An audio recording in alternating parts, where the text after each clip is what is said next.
We're back with Alden Chodash of AldenBoxing.com. Saturday night, Alden, Showtime pay-per-view. Ricardo Mayorga defeats Fernando Vargas. You got to hand it to Mayorga. For a guy with not a lot of natural ability, he sure wins some big fights. If you really call this a big fight, I mean, of course, financially it's a huge fight. Maybe not huge, but it was big enough to reach pay-per-view status against Fernando Vargas, but it was definitely not one of his toughest opponents. I mean, it definitely could have been, but Vargas has taken a lot of big shots in his career, so has Mayorga, and Vargas's legs have worn out, definitely at a faster pace than Mayorga's have. Mayorga was probably made to take more punches than Vargas has. Vargas has been in a couple wars with Trinidad and De La Hoya, and he's shown against Mosley and Mayorga that he's never the same. Mayorga's been in those kind of wars, and still had enough to beat Fernando Vargas, so that's what made the difference. It was a close fight. Mayorga's not the best fighter out there, of course, but his power pulled it out. Do you think Fernando Vargas is a Hall of Famer? No, I don't think so. He never beat a great fighter. If you call Yuri Borcampus a great fighter, he's a very good fighter. He had a tremendous record, but that's probably the best he's ever beaten.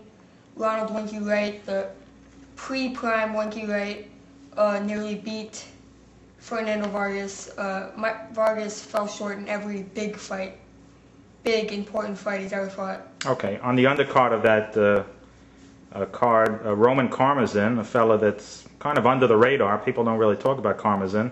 He was a 3-round knockout winner over Alejandro Garcia. Do you like Roman Karmazin? How good is he? Well, he's under the radar because he was very inactive. Couldn't pick a easier opponent to make some noise against because Garcia is a former title holder and he held the title probably about a year ago. Just another guy just can't take a great shot. Okay, in Europe, WBO light heavyweight belt holder Zsolt Erdős, split decision winner over Tito Mendoza. What's your opinion on Zsolt Erdős? Is he a legitimate fighter? It's a better fighter than you would have expected since he got a split decision nod over Tito Mendoza. What I've heard is that he won the fight, probably shouldn't have been split, definitely a close fight. But the scorecard that read in Mendoza's favor was 117-111, so the scores must have been really disputed. Zsolt Erdős is probably the second best light heavyweight in the division, right behind Hopkins, or maybe the third best behind Chad Dawson. Those are the only two that could beat him, or even if, and he may even be able to put up with Chad Dawson with his experience. Zsolt Erdős is not a quick guy, but he's a strong fighter, definitely an improved puncher, and he's a very steady, solid fighter. Okay, speaking of WBO, WABO has ordered a purse bid of Mike Katsidis versus Juan Diaz. If that fight ever comes off, who do you like? It's a great fight. I think Juan Diaz is probably facing his toughest opponent who won't back down and won't wear down. I mean, he's a fighter similar to Juan Diaz, Michael Katsidis, in which he just comes forward, doesn't take a step back, and just breaks guys down. But I think the edge in tactical boxing skill of just fighting in those kind of fights, the more technically sound fighter is probably Juan Diaz, and I'd probably give him the edge in a close, possibly a clear victory for Diaz. I think he'd win the fight. Okay, this Saturday on Showtime, as you mentioned before, you like Nonito Donaire to win. Antonio Tarver is facing contender reject Danny Santiago. I'm sure you're leaning towards Tarver in that fight. But we haven't talked about Vernon Forrest versus Michel Picarillo. Picarillo, since losing to Ricardo Mayorga back in 2005, he's won 4 straight in Italy. Does it give Vernon Forrest a good fight? He's won 4 straight in Italy, so Vernon Forrest proved a lot fighting Carlos Baldomir, despite Baldomir's poor performance. I think on Friday, he came in shape, he gave Forrest a tough fight, and Forrest was able to win 12 hard-fought rounds. Every round was hard-fought, so it proved he could go 12 rounds, even with the layoff and what some people called old age and ring rust. And he's a tough guy. He still has the ability to beat good fighters. Corte definitely should have got the nod against him in '05, but doesn't mean anything. He's a world champion right now, and Michel Picarillo, I don't think he's worthy of a title shot. Okay, so you're saying Forrest should win that fight easy. Yes. Okay. Some names, just want your quick opinions on some of these fellas. Middleweight Arthur Abraham's got a fight in December 8th in Switzerland. Is Arthur Abraham a top-notch fighter in your opinion?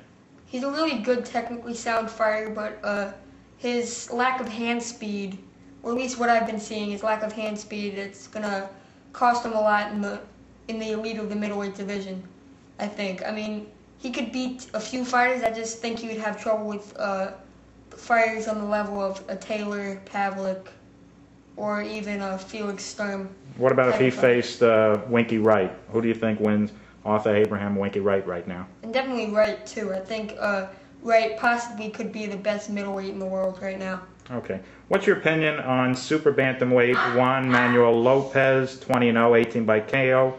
Juanma, what do you think of him? He's a really good fighter, just really good fundamentals kind of fighter, and he doesn't have exceptional power or speed, and I think he's worthy of becoming a champion, but he hasn't been extremely impressive against the opposition he's been up against. People are mainly impressed about how patient he is against his opposition, and I'm somewhat impressed. I just don't think he has the stuff to become a future pound-for-pound fighter. Okay, but just a major star. He's somebody to look out for, though. Yeah, he's interesting to watch. Just the fact that he's so mature for his lack of experience and his age. Okay, what's your opinion on super middleweight Kid Chocolate Peter Quillen? He fights December 13th in New York City. What are your feelings on Quillen? I hate for him to fight a good fighter because that really bursts his bubble right now. He's being built up as a guy who could punch like hell, and really nothing else. I mean, what I've seen from him, he's just a puncher, not a slow puncher, a strong puncher, pretty quick in his hands. But I think they should really look out for who he's facing because they're building him as somewhat of what Nigel Benn once was, probably minus as much skill and foot speed as Nigel Benn had, but once he fights a fighter that can fight back, it's going to ruin his reputation. Okay, what's your opinion on bantamweight Hozumi Hasegawa, and what's your feelings on him, and is he as good as, for example, a Johnny Gonzalez or a Jorge Arce? Does he fit in that category? Yeah, he's excellent. He's an all-around great fighter. Despite the unimpressive performance against the South African he fought in Japan.